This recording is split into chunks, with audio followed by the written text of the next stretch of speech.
Thanks for your patience. As you know, I put out a statement this morning. I'm canceling my trip to Germany and to Africa. We're going to try to work those out later, but I just don't think I can be out of the country at this time.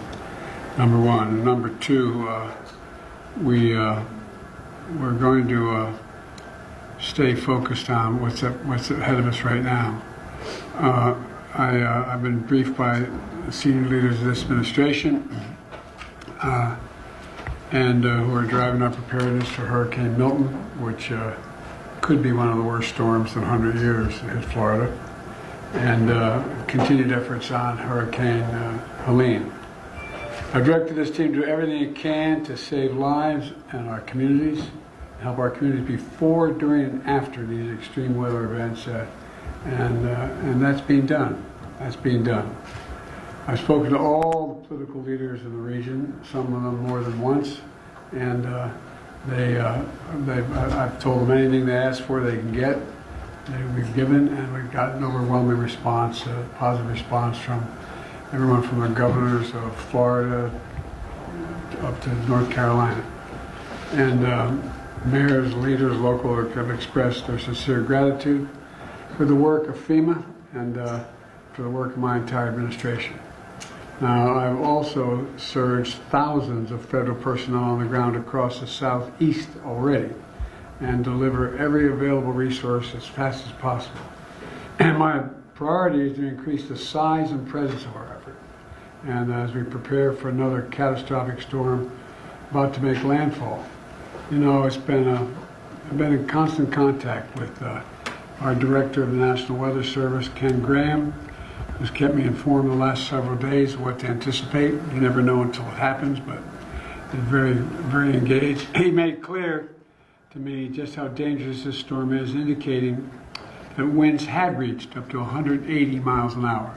180, that's not guaranteed it's going to hit the shore at 180 miles, but they've reached up to 180 miles an hour. And a possible storm surge as it hits the coast of Florida of 15 feet, which can be devastating.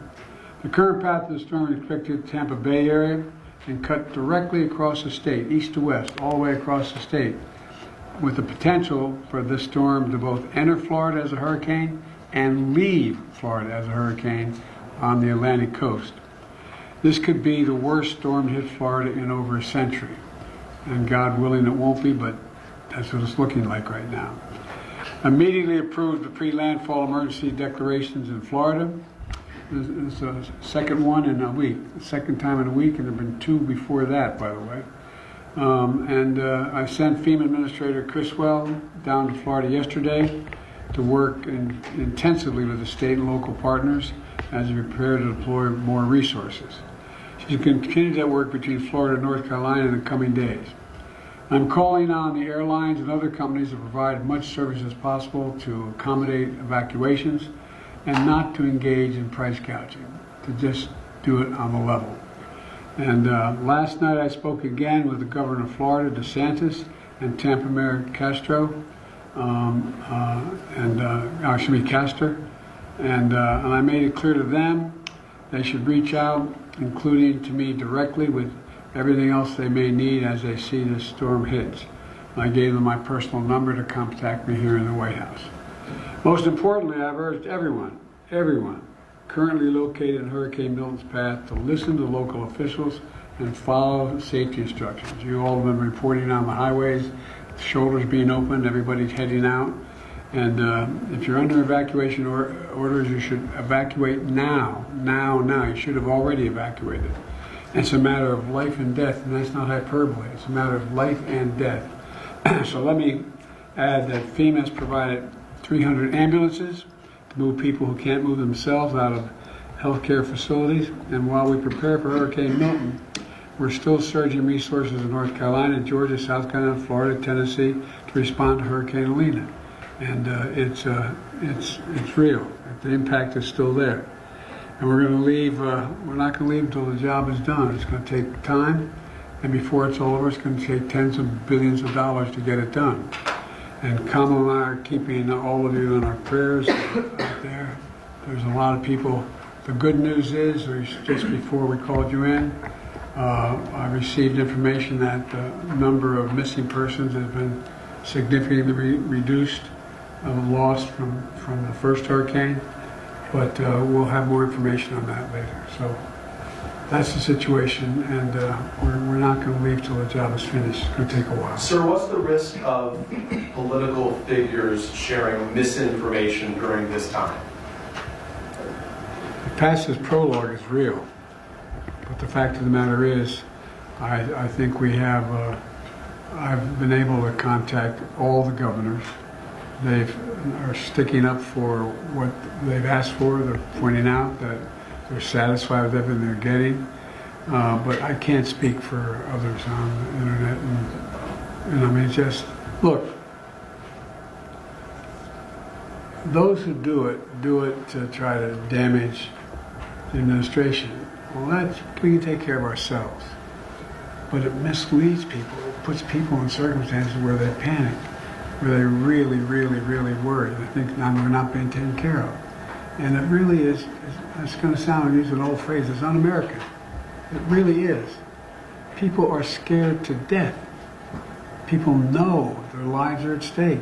All that they've worked for, all that they own, all that they value. And it's just, anyway. Mr. President, can you give us a sense of how Vice President can you give us a sense of Vice President Harris's role in this? Wait. I'll have plenty of time to talk about Angola. I still plan on going to Africa. I'll have plenty of time to talk about what's going on in Latin America and South America in terms of the Amazon. And I'm going to be talking today with my friend, the Chancellor of Germany, and we're going to try to work that out. We've already contacted all these people, okay? But I'm going to be on the phone today. I'm heading shortly when I get up from here. I'm heading out to Wisconsin, to Milwaukee, but I think we can. I'm still planning on visiting all the places I said I'd be and all the conferences I said I'd participate in. Mr. President,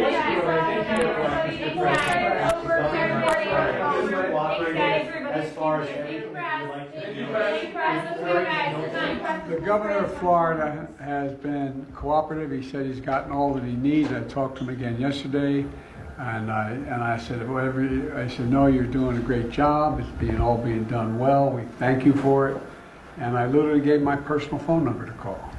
So I don't know. There was a rough start in some places, but every governor from Florida to North Carolina has been fully cooperative and supportive and acknowledged what this team is doing. And they're doing an incredible job. But we got a lot more to do.